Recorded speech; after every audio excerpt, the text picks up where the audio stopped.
Detesto la guerra como solo puede detestarla un soldado que ha vivido en sus carnes su brutalidad, su crudeza y su inutilidad. Son palabras de Dwight D. Eisenhower, comandante supremo aliado durante el desembarco en Normandía. La mayoría de nosotros sabemos que la guerra es algo terrible. Y sin embargo, a través de sus horrores se abren paso la valentía, la fortaleza y la tenacidad de una manera verdaderamente asombrosa.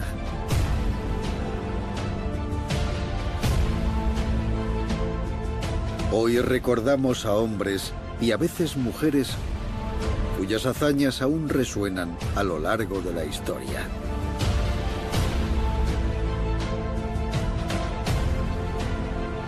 Lucharon por defender una causa justa o por defender una causa perdida.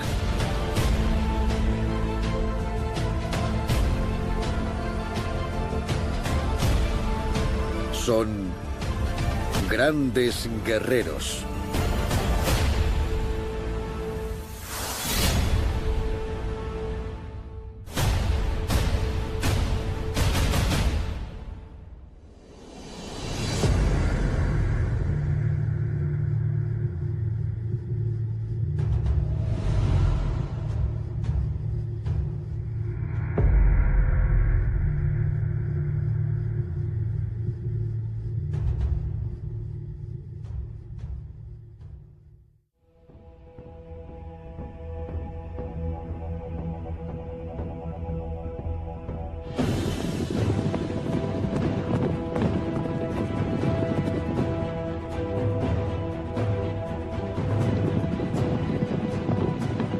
Los guerreros mongoles fueron tan fieros como los que más. Cuando atacaban no mostraban piedad alguna. Nos preguntamos cómo habría sido luchar junto a estas tribus de la estepa que formaron uno de los ejércitos más grandes de la historia, las tribus mongolas.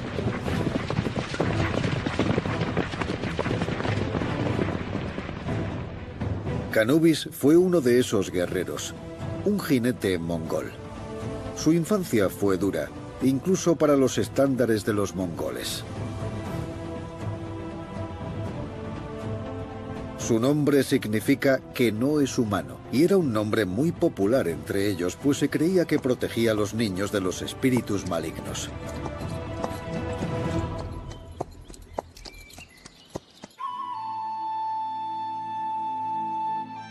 Canubis es huérfano, y fueron sus parientes lejanos quienes lo criaron. Una situación difícil en una época difícil. En algunos aspectos, su historia recuerda a la del más importante guerrero mongol, Genghis Khan, quien vivió unos 180 años antes que Canubis. Al contrario que Genghis, Canubis no estaba destinado a pasar a la historia, pero sí formaría parte de la enorme y compleja maquinaria de guerra mongola. Probablemente los mongoles fueron el pueblo más sanguinario que existió jamás. Eran guerreros y daban poco valor a la vida humana. No les temblaba el pulso a la hora de matar. Si te resistías a ellos, te asesinaban. A veces, cuando pasaban por un poblado, dejaban vivir a los artesanos porque podían conseguir algo de ellos. Si eras panadero o herrero, podías sobrevivir, pero si no, podías darte por muerto.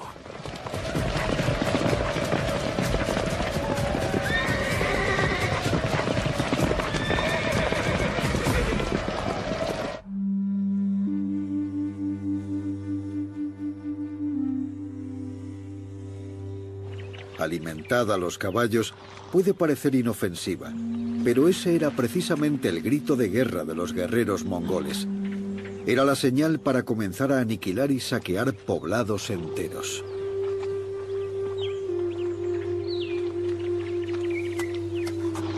En aquella época no había varones mongoles que fueran civiles. Todos los hombres eran soldados o estaban relacionados de alguna manera con la guerra.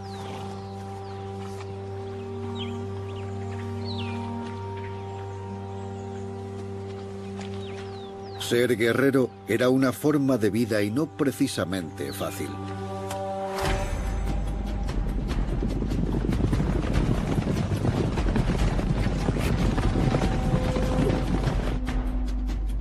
Durante los siglos XII y XIII, los grandes khanes de Mongolia formaron el mayor imperio que jamás se haya visto y que jamás se verá en el mundo.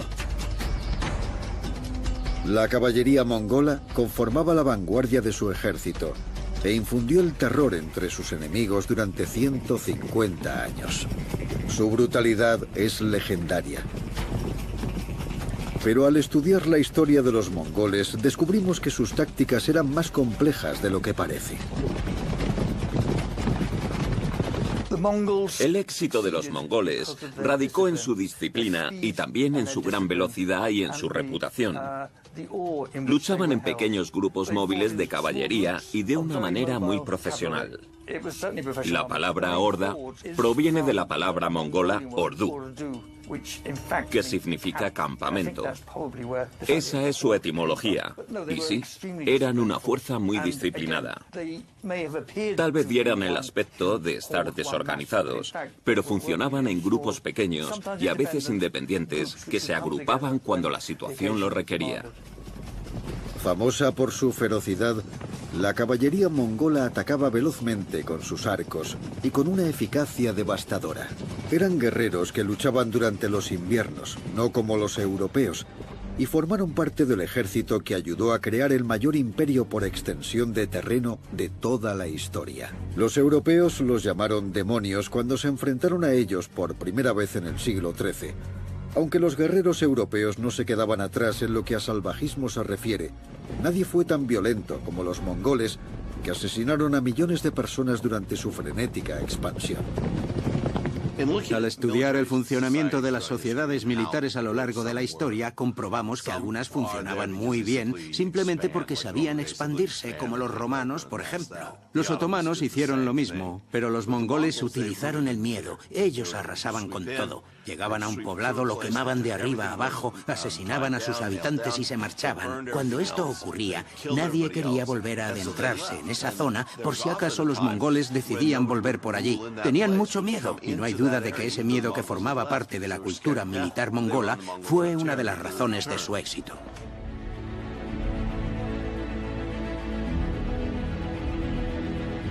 Para que Canubis pudiera convertirse en un guerrero mongol, tenía que ser entrenado para matar, e incluso para cometer lo que hoy en día consideraríamos crímenes de guerra.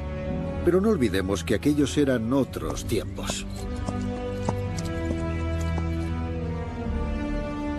La Edad Media fue una época de mucha brutalidad desde el punto de vista militar, y un buen ejemplo es el modo de proceder de los mongoles cuando saqueaban poblados y ciudades y asesinaban a todos sus habitantes si la ciudad no se rendía ante ellos.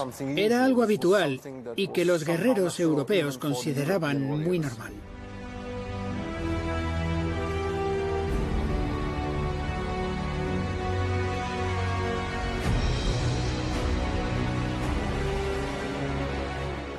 Los mongoles ayudaron a extender su reputación de hombres salvajes y despiadados. Posiblemente lo hicieron porque les venía bien. Muchos les tenían tanto miedo que se rendían ante ellos para evitar tener que hacerles frente. Los mongoles eran expertos en la guerra psicológica y también en la tradicional. Existe la creencia de que decapitaban a sus enemigos y luego formaban pirámides con sus calaveras. La historia de las pirámides de calaveras es cierta, aunque suele asociarse al conquistador y líder militar Tamerlán. Muchos creen que Tamerlán era mongol, pero en realidad perteneció a una época distinta y también a un ejército distinto. Él llegó al poder tras la caída de Gengis Khan, cuando cayó su imperio, y su objetivo fue el de recrear el imperio de Gengis Khan. Ha pasado a la historia por su crueldad y por la leyenda de las pirámides de calaveras. Parece que amontonó unas 55.000 calaveras en una pila después de invadir India. También se hizo con otras 55.000 carretas llenas de joyas, oro y demás objetos de valor. Pero para eso tuvo que asesinar a muchísimas personas. Tamerlán capturó al sultán otomano de la época Bayaceto I y lo mantuvo preso. Se cuenta que al final le aplastó la cabeza y murió sufriendo una de las más grandes humillaciones que podía sufrir un sultán otomano. Pero a Tamerlán no le importó lo más mínimo y lo enterró por el camino. Las hordas mongolas mantuvieron su reputación durante más de 250 años. Pero ¿cuál es la razón por la que se les considera grandes guerreros? ¿Cómo es posible que un grupo relativamente pequeño de jinetes y soldados de las estepas de Eurasia conquistaran gran parte del mundo? La razón de su éxito en las batallas y en la formación de su imperio tiene que ver con la relación que mantenían con sus caballos, animales que tuvieron una gran importancia para ellos. La relación de los mongoles con sus caballos fue muy interesante. En realidad eran más parecidos a un pony por su pequeño tamaño. Los mongoles construyeron su sociedad militar en torno a ellos. Cada guerrero poseía 3 o 4 y estaban muy unidos. Cuidaban de ellos, los usaban para alimentarse si el caballo moría de agotamiento, se bebían la leche de las yeguas si lo necesitaban y usaban sus monturas para cocinar la carne. A veces ponían un trozo de carne cruda entre la montura y el cuerpo del caballo. No parece muy apetitoso, pero lo hacían. En aquel momento, la sociedad militar de los mongoles cambió el mundo.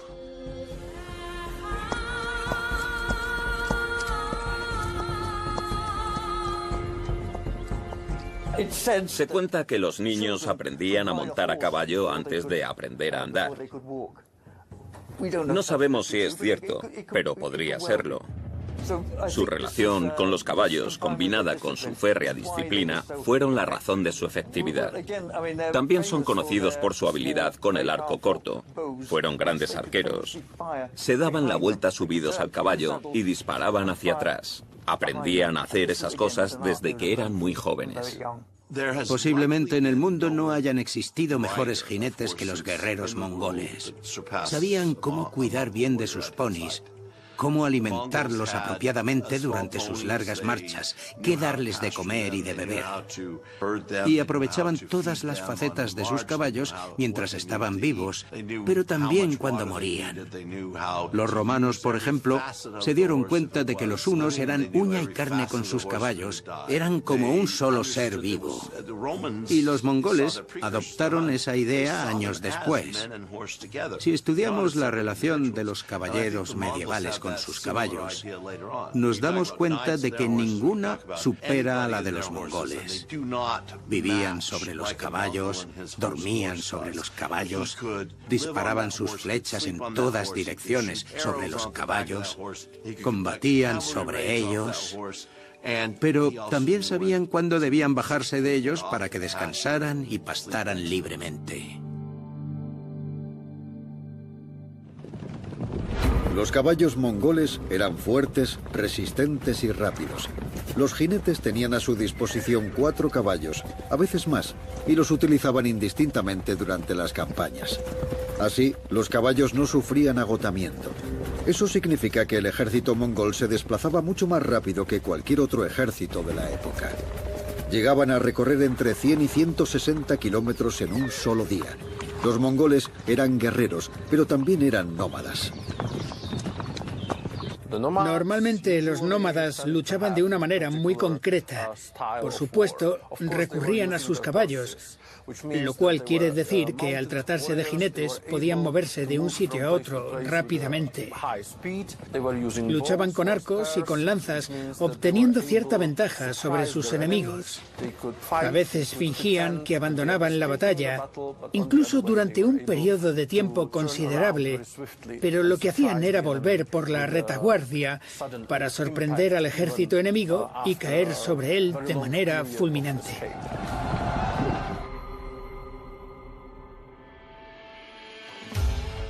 Sus campamentos eran como ciudades portátiles. Juveini fue un historiador persa muy conocido, que escribió una historia de Gengis Khan, porque fue testigo de ella. Lo interesante sobre ese autor es que aprendió de primera mano cómo vivían los mongoles en sus campamentos, porque pasó mucho tiempo en ellos. Por tanto, sabemos que en los campamentos había representantes de todas las familias más importantes, normalmente los hijos y las hijas. Técnicamente eran rehenes, pero los trataban bien.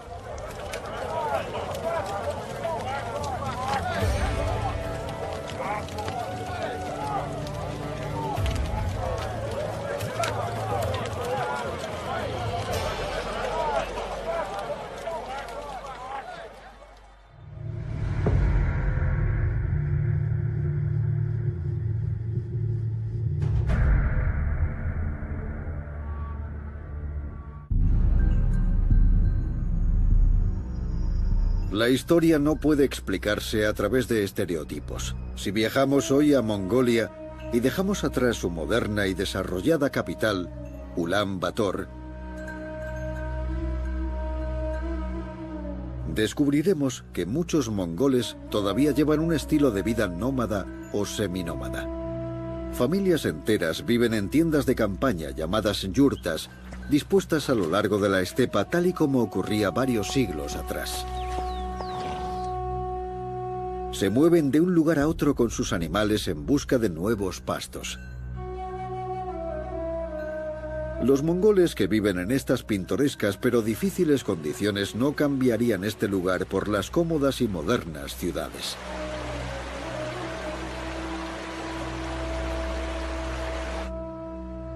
Para comprenderlo, tal vez sea necesario sentarse alrededor del fuego y bajo un manto de estrellas a beber el vodka típico de los mongoles. Hoy, el mayor enemigo de los mongoles no es otro que el mundo moderno. Lo mismo que ocurría hace un milenio.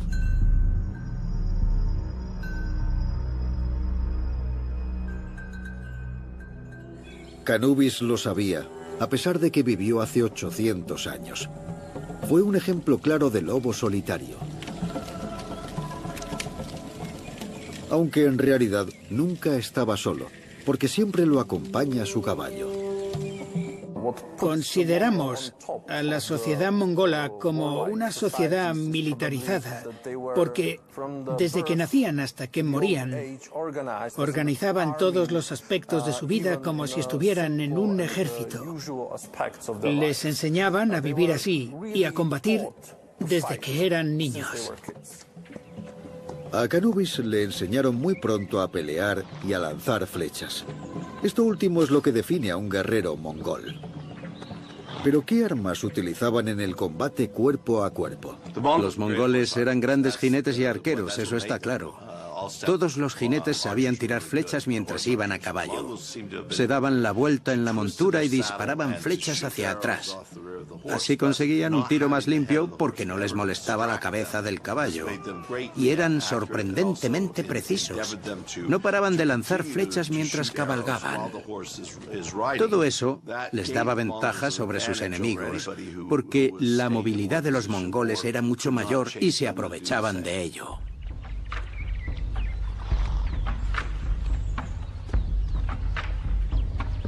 El tipo de arco que usaban era muy interesante. Era más pequeño que el arco largo europeo. Tenía que ser así porque lo utilizaban mientras iban a caballo. Los guerreros nómadas atacaban a los enemigos que tenían a su espalda porque sabían darse la vuelta y disparar flechas mientras iban encima del caballo. También aprendieron a fingir que se retiraban.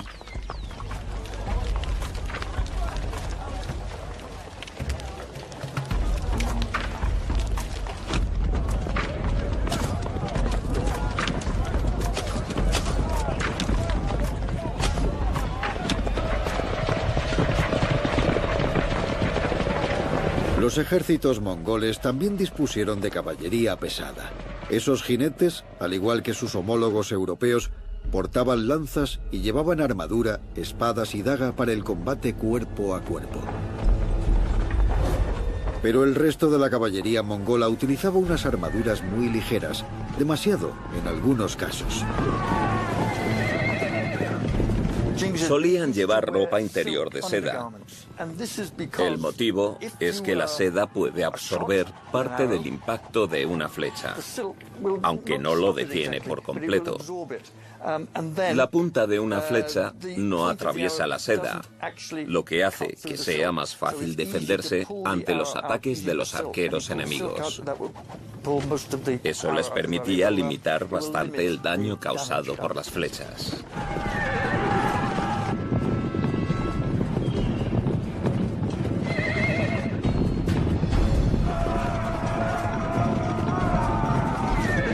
Utilizaban prendas de seda para minimizar los ataques de sus enemigos. La seda no puede competir con las armaduras de hierro que se utilizaban en otras partes del mundo, pero sí impedía que la flecha penetrara en la carne y provocara una herida que podía infectarse. Hay historias muy curiosas de mongoles que vivieron mucho tiempo con heridas que, de no haber usado la seda, les habrían matado instantáneamente. La conclusión a la que hemos llegado los historiadores es que la seda es un material muy resistente e higiénico. Con el propósito de mejorar sus habilidades para el combate y de conseguir carne para un festín, los mongoles celebraban anualmente una gran cacería en invierno, en la que participaban miles de ellos. Si un guerrero no era capaz de cazar a un animal, sufriría una enorme humillación. Canubis confiaba en que él sí será capaz. Durante esa cacería utilizaban tácticas militares y eso les servía para entrenar. Solían cabalgar en círculo alrededor de los animales, pero si un mongol dejaba escapar a un animal, lo castigaban severamente. Como digo, esas cacerías formaban parte de su entrenamiento. La gran cacería de invierno, o Nurg, era una actividad cruel, pero a Canubis le enorgullecía participar en ella. Casi todos los mongoles participaban en la Nurg. Lo que hacían era formar un círculo que podía alcanzar cientos de kilómetros de diámetro y tenían que cazar a todos los animales que hubiera dentro de ese círculo. Poco a poco iban cerrando el círculo de kilómetros de diámetro hasta encerrar a los animales en el centro. Era una maniobra muy inteligente. Los mongoles tenían que hacerse señas entre ellos para que saliera bien. Podían llegar a tardar días hasta dejar a los animales encerrados en el centro del círculo. Los animales se alteraban cuando el círculo empezaba a hacerse más y más pequeño, pero no se les permitía matarlos hasta que el comandante lo indicaba. Entonces, el capitán o la persona de rango más alto mataba a uno de ellos y a partir de ahí se producía una auténtica carnicería. Cazaban animales para todo el invierno. Una tradición muy noble que ha sobrevivido a lo largo de los siglos es la caza con águila. El vínculo entre un cazador mongol y su águila es hoy tan fuerte como lo era antes. Agrada comprobar cómo algunas cosas nunca cambian. 900 años atrás, los mongoles eran hombres guerreros cuyas principales preocupaciones eran la caza, sobrevivir y pelearse entre ellos. En la estepa no existían las fronteras, pero de haber existido, los mongoles no las habrían respetado, pues creían que estaban destinados a conquistar el mundo entero.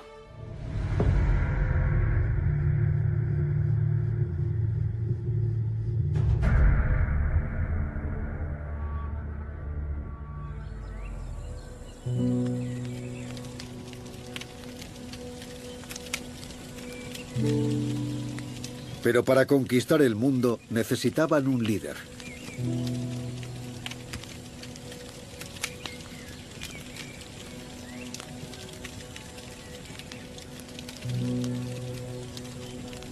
Llegado el momento, aparece el hombre, como reza el refrán. Gengis, también pronunciado Chingis, Yenghis y Jingis, originalmente Temujin, fue el más grande conquistador de toda la historia. Nació en el año 1162 y enseguida comenzaron a surgir leyendas en torno a él. Se dice que nació con un coágulo de sangre en la mano, símbolo de lo que le deparaba el porvenir. Al igual que Anubis, la infancia de Gengis Khan no fue nada fácil. Era el hijo de un cabecilla de la tribu de los Yaka. Cuando tenía 10 años, envenenaron a su padre y secuestraron a su madre. Gengis pasó a ser el jefe de la tribu, pero pronto lo abandonaron. Durante un tiempo tuvo que sobrevivir por sí solo, comiendo raíces y robando ovejas, antes de poder volver con los de su tribu para demostrarles que era digno de liderarla. Sabemos a ciencia cierta que su infancia no fue nada fácil. Raptaron a su madre y tuvo problemas con sus hermanos, algo habitual entre los mongoles. Los hijos y los nietos de Gengis Khan pasaron más o menos por lo mismo. Su familia fue rechazada por la tribu y tuvieron que exiliarse. Eso también era habitual entre ellos. Pero el caso es que todo eso le pasó a Gengis Khan y tuvo que soportarlo y superarlo. Lo cual hace que todos podamos sentirnos identificados en parte con la historia de sus orígenes. Incluso hoy en día, muchos se preguntaban entonces por qué debían confiar en él. Y la respuesta es que porque fue un hombre que se hizo a sí mismo.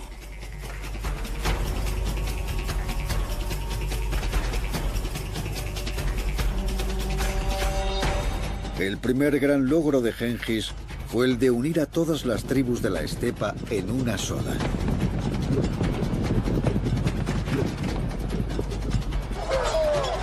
Antes del año 1206, las distintas tribus de Mongolia, por ejemplo, los tártaros, los naimanos o los keraitas, siempre luchaban entre ellos.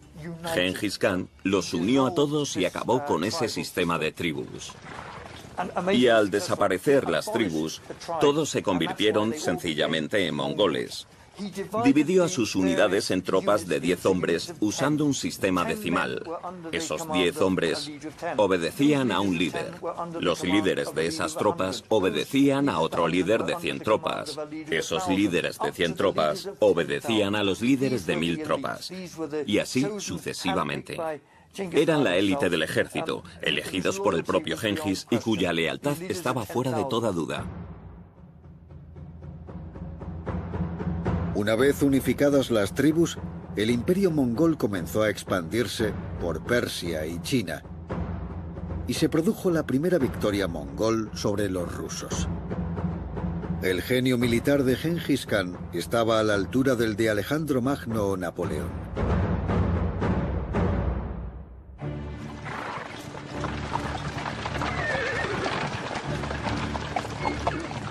Además, supo adaptar su ejército a las cambiantes condiciones de la época.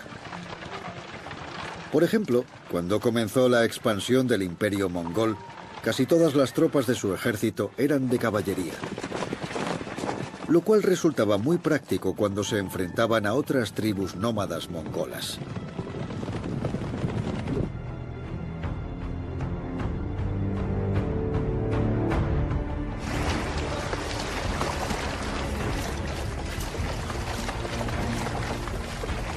Pero al llegar a China, se encontraron con el problema de atacar y asediar ciudades enteras.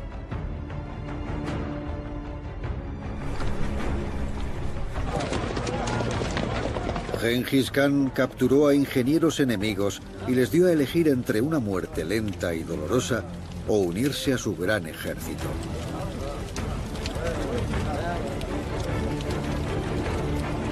Cuando llegaron a China, apenas tenían experiencia en los asedios, pero aprendieron rápido. ¿Por qué?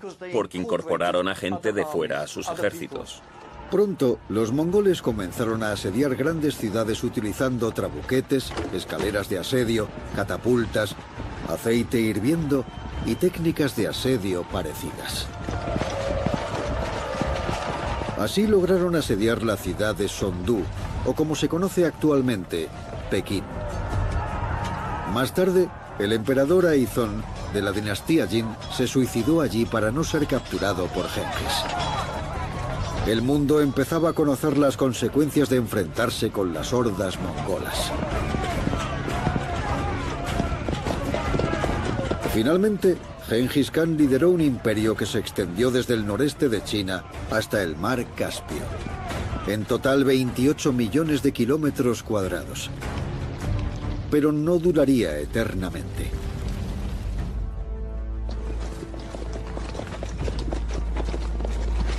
Poco después de caer de su caballo, Gengis Khan murió en el año 1227 a causa de una hemorragia interna.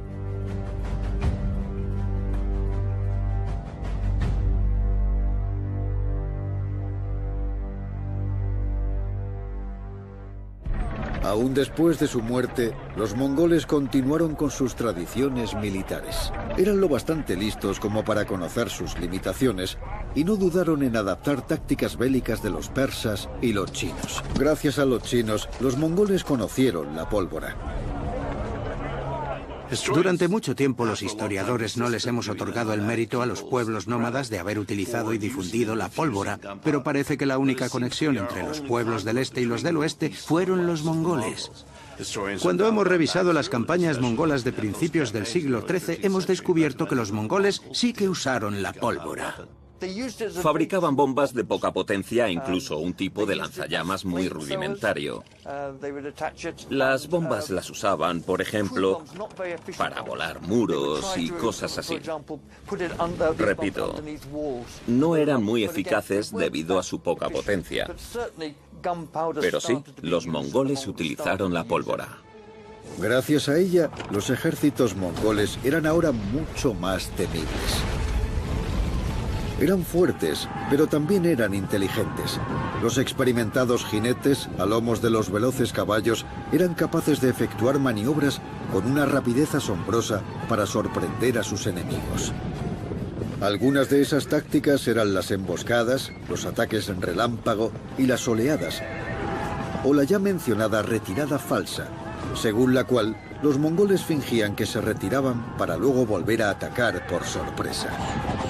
Una de sus estrategias más conocidas era la de la retirada falsa, que funcionaba siempre a pesar de ser tan conocida. Hacían creer a sus enemigos que se rendían y que se retiraban. Sus enemigos comenzaban a perseguirlos. Les llamaban cobardes, pero todo era una engañifa. Lo hacían para trasladar la batalla a un lugar que les fuera más favorable. Y cuando llegaban a él, se daban la vuelta y atacaban al ejército enemigo. Por supuesto, los mongoles ponían en práctica esta técnica de batalla porque conocían bien el terreno. Canubis se propuso como objetivo el de formar parte de esa maquinaria de inteligencia estratégica de los mongoles. En concreto, Canubis se convirtió en un espía mongol, que era de vital importancia para ellos. Antes de pasar a la ofensiva, los mongoles pasaban meses estudiando a sus enemigos, sus defensas, sus rutas de abastecimiento y sus posibles rutas de escape. Era la aplicación práctica de lo que el filósofo chino Sun Tzu escribió en El arte de la guerra. Toda batalla puede ganarse antes de producirse. Los mongoles pusieron en práctica muchos elementos de la guerra psicológica. Hacían ver que su ejército era mucho más grande de lo que era en realidad, porque hacían montar a caballo a los esclavos, a las mujeres y a los niños, o mandaban al campo de batalla a los caballos sin jinete, para que pareciera que su número era mucho mayor de lo que realmente era. Usaban las ramas de los árboles para provocar grandes polvaredas. De esa manera conseguían sorprender a sus enemigos apareciendo de la nada y de forma inesperada gracias a esas enormes nubes de polvo y a la velocidad de sus caballos. Canubis fue uno de los espías mongoles, tal y como él se había propuesto, pues se sentía muy unido a los animales, al águila con la que cazaba de pequeño, o a los caballos que montaba y que nunca se reían de él. al contrario que muchas personas a su alrededor.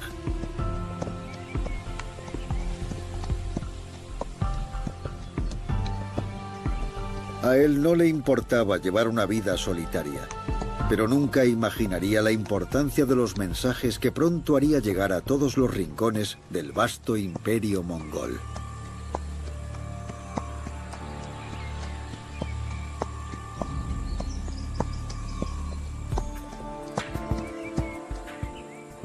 Los mongoles desarrollaron un sistema muy sofisticado de mensajeros. Fue una parte muy importante en la organización de su imperio. Necesitaban diseñar un modo de enviar mensajes a gran velocidad. Existían lugares determinados en los que el mensajero cambiaba de caballo para poder recorrer largas distancias lo más rápido posible. De esa forma, lograban cubrir distancias de cientos de kilómetros en un solo día. Por supuesto, los mensajeros eran entrenados de la misma manera que los guerreros normales.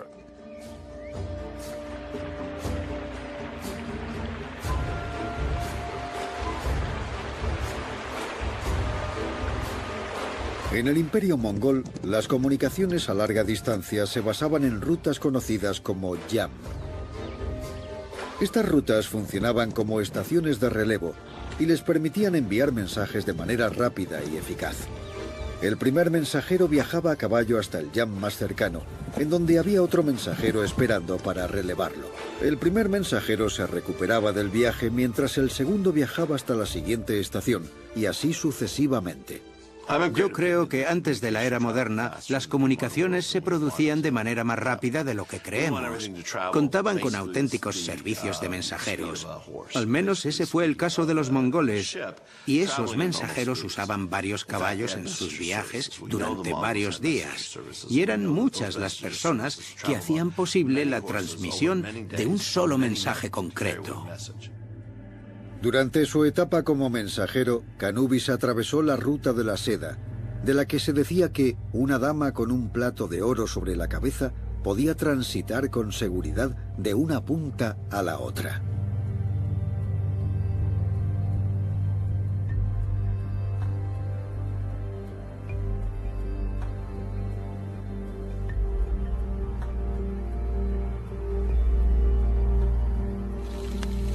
En el año 1241, Canubis tenía 21 años. En aquel momento, el líder de las hordas mongolas era Ogodei Khan, un joven que Gengis Khan eligió como su sucesor porque era su hijo. Para Ogodei, la extensión del imperio no era suficiente y se propuso continuar con la expansión hasta donde fuera posible.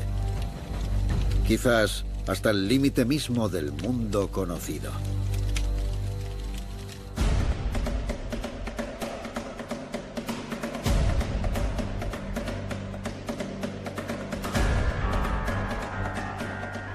¿Cuál era el fin del mundo para los mongoles? Llegaron hasta Rusia, el Hindu Kush y la meseta iraní. Ellos creían que habían atravesado toda Asia. De hecho, también alcanzaron Hungría, aunque no sabemos qué fue lo que les llevó hasta allí. En la Navidad de 1241, Ogodei y su ejército habían llevado el imperio hasta el noroeste de China y Rusia. El año anterior habían saqueado Kiev, la actual Ucrania. Las hordas comenzaron a moverse hacia el oeste. Europa entera temblaba ante la terrible reputación de los mongoles, su despiadada caballería y sus sofisticadas tácticas de asedio.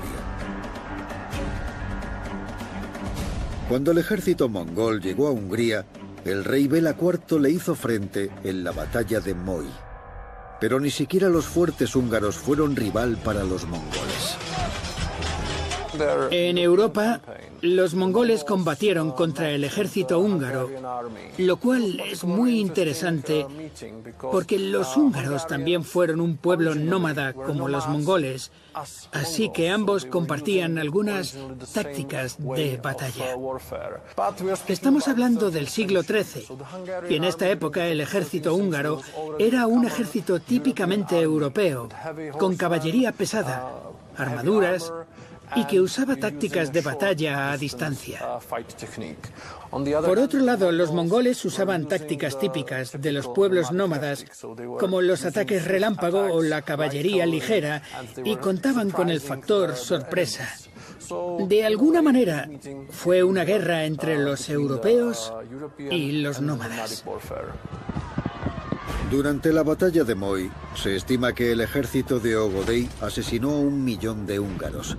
Nobles, caballeros o campesinos, todos fueron masacrados por los invasores mongoles. Fue una batalla y un periodo especialmente sangriento de la historia.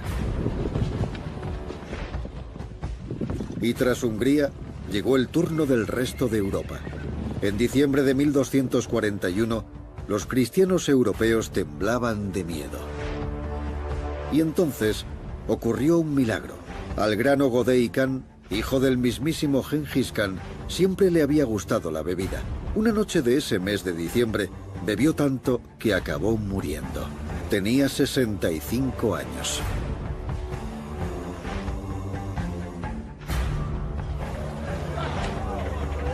Tras su muerte, los mongoles abandonaron tierras europeas y volvieron a Karakorum, la capital del imperio mongol, para elegir a un nuevo líder. Cuando estaban a punto de culminar la invasión de Europa, los mongoles decidieron retirarse. ¿Pero por qué lo hicieron? Cuando hablamos de los pueblos nómadas, tenemos claro que dependían fuertemente de la figura de un líder carismático. Cuando muere ese líder, aparece un gran vacío, y ese vacío tiene que llenarlo alguien. Por ejemplo, cuando moría un líder otomano, sus enemigos podían respirar tranquilos durante un par de años hasta que eligieran a su sucesor y nuevo líder. Cuando fallecía un Khan, se organizaba un gran consejo político y militar que se conoce como Kurultai. Y era en esos consejos donde se decidía quién pasaría a ser el nuevo líder de los mongoles. Era muy importante que todos los candidatos participaran en él. Si no lo hacían, no serían considerados. Eso evitó la conquista de Europa por los mongoles.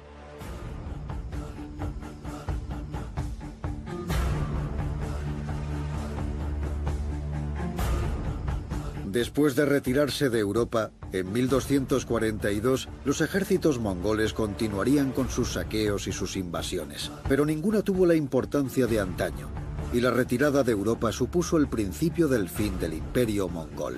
Los hábitos alcohólicos de Ögödei Khan habían librado a Europa de una más que posible conquista. No sabemos si eso fue algo positivo o si por el contrario, una nueva generación de mongoles europeos habría acelerado su desarrollo.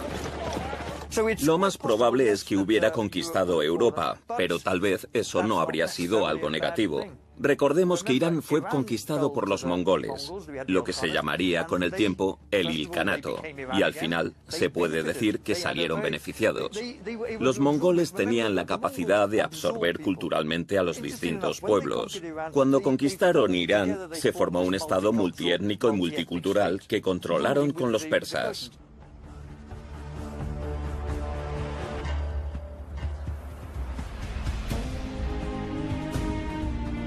¿Quién sabe?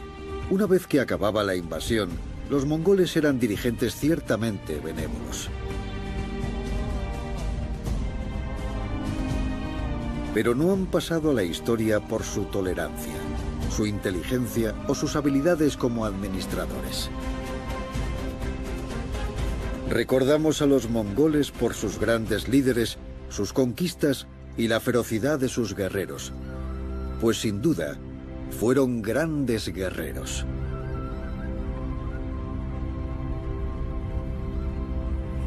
Hoy en día, la vida de un guerrero mongol no nos resulta atractiva, demasiado violenta y austera. Pero ¿qué lección podemos aprender de los valientes y fuertes guerreros mongoles? La lección que podemos aprender es que no debemos permitir que vuelva a existir algo así. Eran personas despiadadas, auténticas máquinas de hacer la guerra que destruían a todo aquel que se pusiera en su camino. No queremos mongoles. Es una forma de verlo, pero no la única. Muchos se preguntaban, ¿cuándo acabará?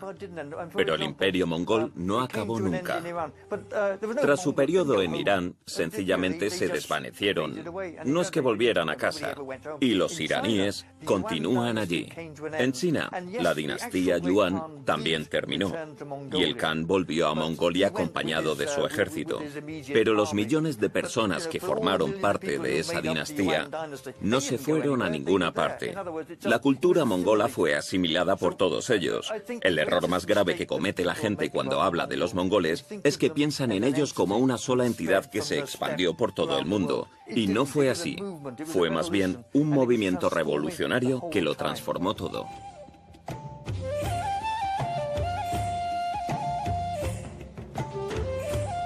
Y de alguna manera, así ha sido hasta hoy.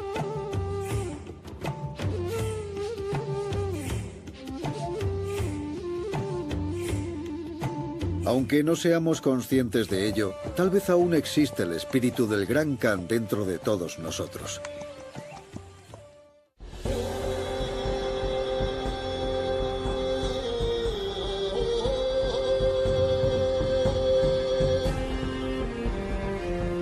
Durante toda su vida, Gengis Khan estuvo acompañado por varias esposas y cientos de concubinas para asegurarse de que su legado se extendería en el tiempo. ¿Quién sabe? Puede que algunos compartamos el ADN de este gran guerrero. Algunos estudios científicos indican que unos 16 millones de personas pueden ser descendientes genéticos de Gengis Khan. No todos ellos son guerreros, pero tal vez su legado y su espíritu bélico continúen vivos hoy en día, muchos años después de su muerte.